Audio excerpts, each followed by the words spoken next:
Days like today are fantastic to be able to talk to your neighbour about what they're doing in their space and what sort of technologies they're utilising, but also then having the AgTech providers here on site so that you can ask any technical questions and get all your answers basically to all the questions that you're after.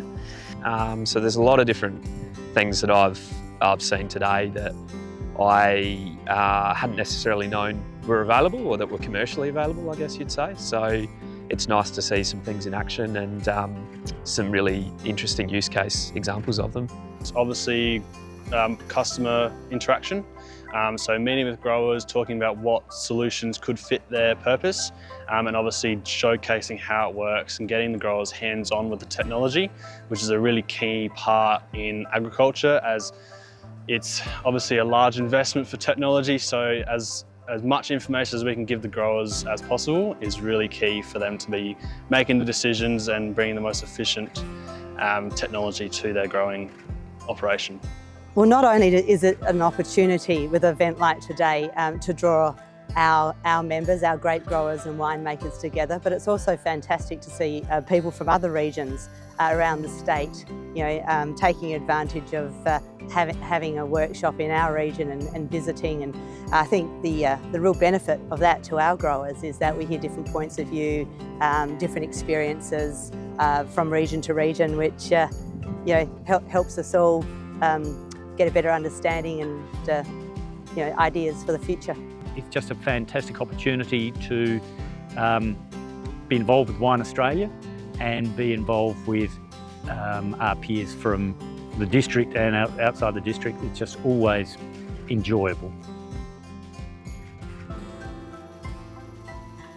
So AgTech really for me is about precision viticulture. So it's about looking at your management decisions and how you can incorporate some of those technologies to make things a bit more efficient and so that you can better utilise your time elsewhere, because we've all got a lot of different management decisions that we're making every day. So if we can be utilising technology that's providing us data to make more informed decisions, that's certainly going to help. It's not the panacea, it's not the silver bullet, but it's, if you integrate it in with your cultural changes that you can do in the vineyards, then we can use them as tools that will help us promote those cultural changes in the vineyard, the ways we manage the vineyards sustainably, and really trying to build that resilience of the vineyards as well in face of a changing climate as well.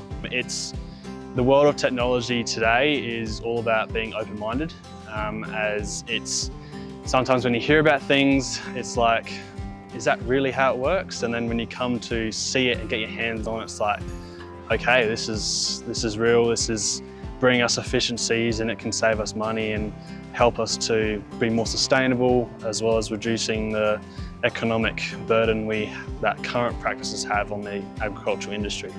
Well, without the AgTech program, it would have been unlikely for us to have had much brought onto the site.